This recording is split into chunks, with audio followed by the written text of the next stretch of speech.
राम राम भाइयों। हम किसान लोग यहाँ टिकरी बॉर्डर पर, जो दिल्ली का बॉर्डर है, वहाँ पर बैठे हुए हैं धरना प्रदर्शन में पंजाब से आए किसानों के साथ। और मैं सुमित छिकारा, छिल्लर छिकारा खाप, कुलासी 7, पिलर नंबर 762 पर बैठे हुए हैं।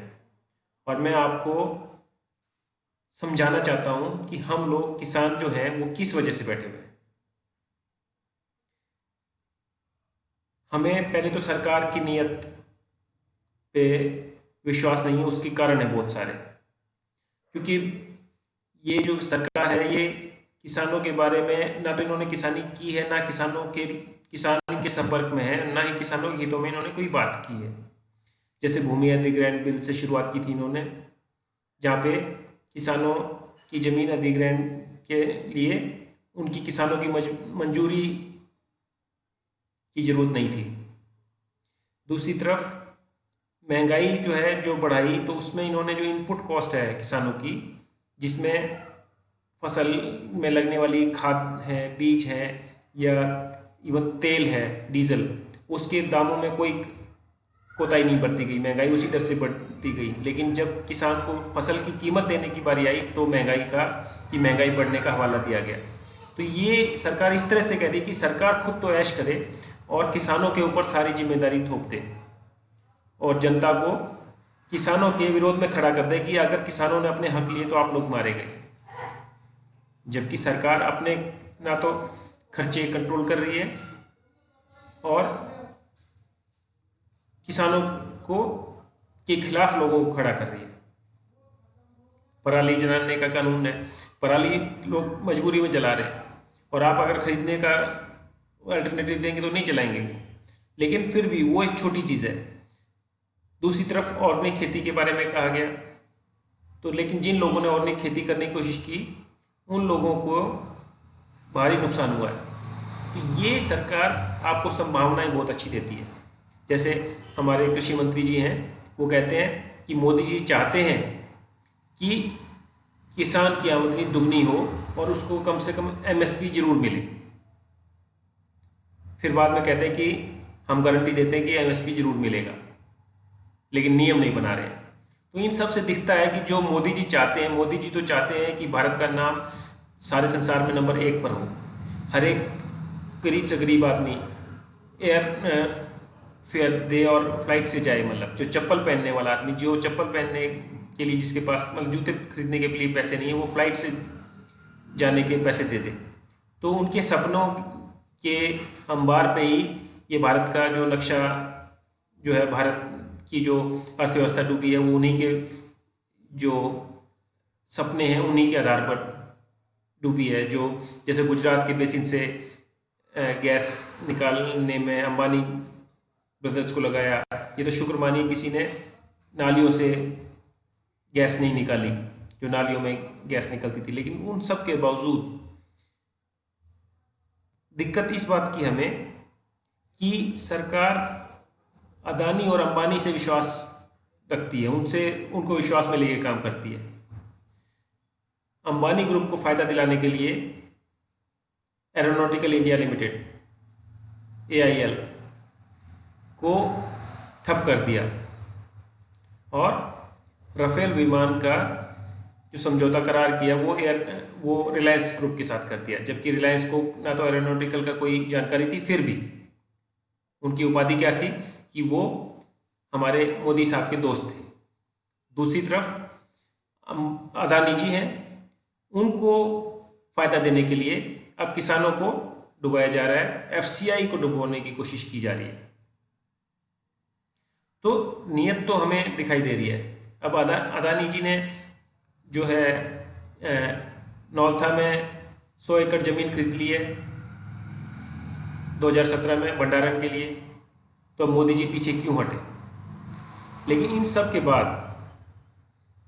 फिर हमें ये भी समझ में आता है कि जिस तरह से ये जोर लगा के कह रहे हैं कि ये फायदे की स्कीमें है, फायदे की स्कीमें है, ऐसे ही जोर लगाया था अभी कुछ साल पहले ही कि फसल बीमा करवाओ और आपको कोई नुकसान नहीं होगा। आपके फायदा आपका अगर बम्पर फसल हुई तो, और नुकसान इंश्योरेंस कंपनी का। लेकिन क्या ऐसा हुआ? किसानों का नुकसान हुआ, किसानों के इंश्योरेंस के पैसे जबरदस्ती काटे गए। तो क्या उनको फायदा हो पाया? नहीं। उनको जो नुकसान में उनको कोई हिस्सेदारी नहीं ली कंपनी ने, और बहुत कम मार्जिन पैसे दिए गए वापस। तो जब हम देखते हैं कि आप और सरकार ने वहाँ पे कोई ठोस कदम नहीं उठाए, उन्होंने नहीं कोशिश की कि ये जो इंश्योरेंस कंपनीज हैं वो किसानों को उनका पूरा मुआवजा दें।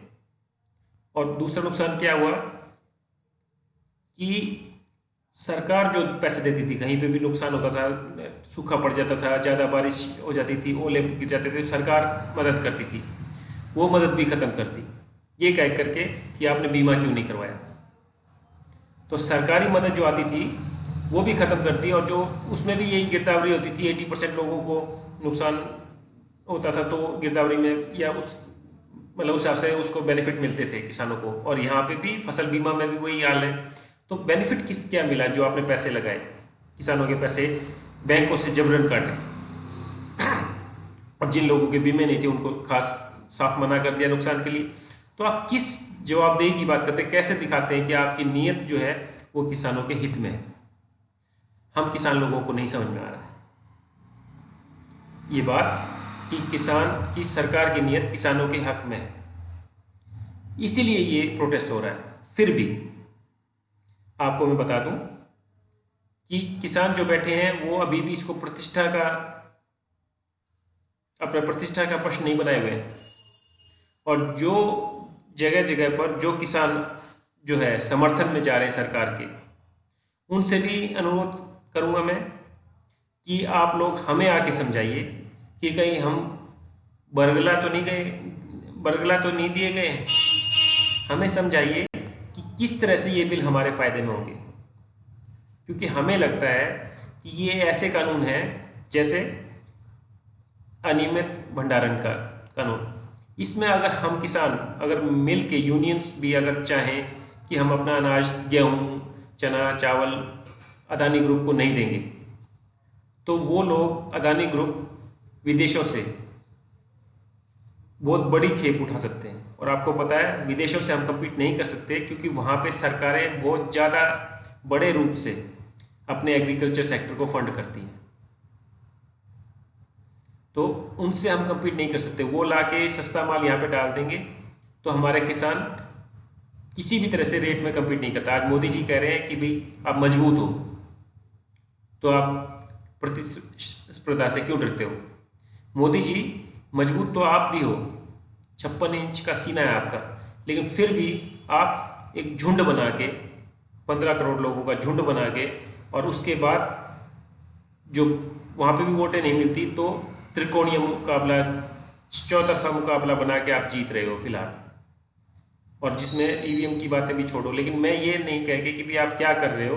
बात यहाँ पे आती है कि आज किसान जो खड़ा है वो गलत नहीं है। तो ये जो है खूब जो है बड़ा स्टॉक अपना पूरा रखें, चाहे हम किसान इनको दें या ना दें। और वो माल जो सस्ता लाएंगे तो सस्ता मार्केट में निकाल देंगे, तो किसान की कीमतें अपने आप टूटनी है। दूसरी खास बात, जैसा कि दूध में या दूसरी चीज़ों में कंपनीज करती हैं, मिलावट का सामान आता है। प्योर चीज़ की तो कीमत यहाँ पे होती नहीं, प्योर चीज़ तो बाहर एक्सपोर्ट हो जाती है। जो ये प्योर चावल और गेहूँ आज जनता को मिल रहा है, ये तो सारा बाहर एक्सपोर्ट हो जाएगा अच्छा क्वालिटी का, और यहाँ पे प्लास्टिक के चावल, प्लास्टिक की चीज़ें खानी पड़ेंगी हम लोगों को, चाइना का माल।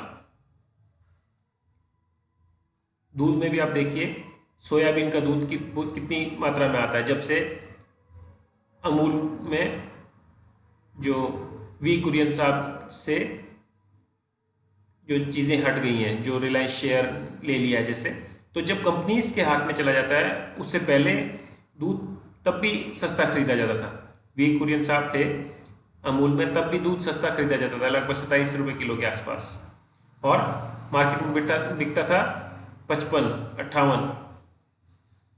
तो किसानों को क्या फ़ायदा हुआ?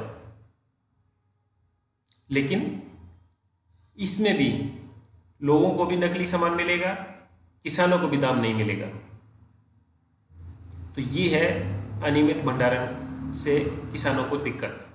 आप ट्रांसपोर्ट करेंगे तो कंपनीज ट्रांसपोर्ट करके ले जाएंगी, किसानों का माल लेंगी और ट्रांसपोर्ट करके ले जाएंगी, और किसान को खुद को ही मिलावट का सामान मिलेगा। जो दूसरी चीज़ें, जो चीज़ें अपने पास उगा रहा है वो तो उगाता रहेगा। तो ये है दिक्कत।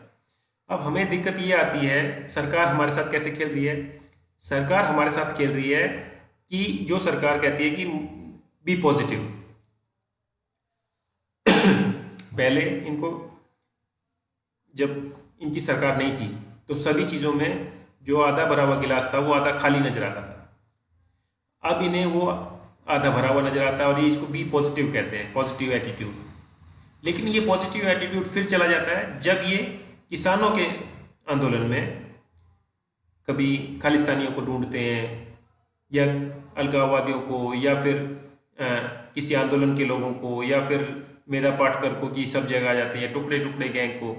तो ये जो है इनको इतने जो जिसमें बहुत समर्थित पूरी तरह से किसान आया हुआ है उसमें भी ये, और मीडिया भी अपनी टीआरपी बनाने के लिए मीडिया भी उसमें दूसरे ग्रुप्स को ढूंढ पा रहा है, चेहरे दिखा रहा है, और ये जिम्मेवारी भी किसानों के ऊपर थोपी जा रही है कि आप लोग इनको हटा दीजिए, आप उनको मत देखिए। मोदी जी और मोदी सरकार, आप उनको मत देखिए जो छोटे छोटे लोग कहीं पे अपनी अपनी बातें कुछ भी बोल दे रहे हैं। आप मेन मुद्दे पर आइए, जिम्मेवार बनिए, रेस्पॉन्सिबल सिटीजन ऑफ इंडिया, और किसानों को आके समझाइए। जहाँ पे आंदोलन कर रहे हैं वहाँ पर आइए और समझाइए कि आपकी नीतियाँ कैसे फ़ायदेमंद हैं। हम लोग समझने के लिए तैयार हैं। आप लोग चुनिंदा लोगों को खिला पिला के और उनको फुसलाना चाहते हैं, ये एक अच्छी बात है कि अभी जो किसान नेता आपने बुलाए हैं वो पूरी तरह से अडिग हैं किसानों के हितों में, नहीं तो उनको कहीं ना कहीं पे बीच के रास्ते पे आप उलझा सकते थे। आप चाहते हैं कि थोड़े लोगों से आप बातचीत करें, लेकिन किसान चाहता है कि आप खुल करके सामने आए और मीडिया के जरिए नहीं, वार्तालाप करें, कहीं पे भी आके किसानों को समझाएं कि किसानों के लिए कैसे फायदेमंद है। जो किसान लोग भी इन जो कानून है, तीनों कानूनों का समर्थन कर रहे हैं, वो भी उनसे भी अनुरोध करूंगा, कृपा करके हम जैसे बैठे हुए पिलर नंबर 762 टिकरी बॉर्डर पर छिलर छिकारा का, हमें आके समझाएं प्लीज़ कि कहीं हम गलत तो नहीं है, कहीं हम गलत विरोध तो नहीं कर रहे हैं, और हमें समझाएं कि ये कानून हमारे लिए फ़ायदेमंद कैसे होंगे। हो सकता है हमारी मेंटालिटी नेगेटिव हो, तो आप हमें आगे समझाएं और जनता को हमारे विपरीत ना करें, जनता को किसानों के विपरीत ना करें, उनके दिमाग को ना भरें।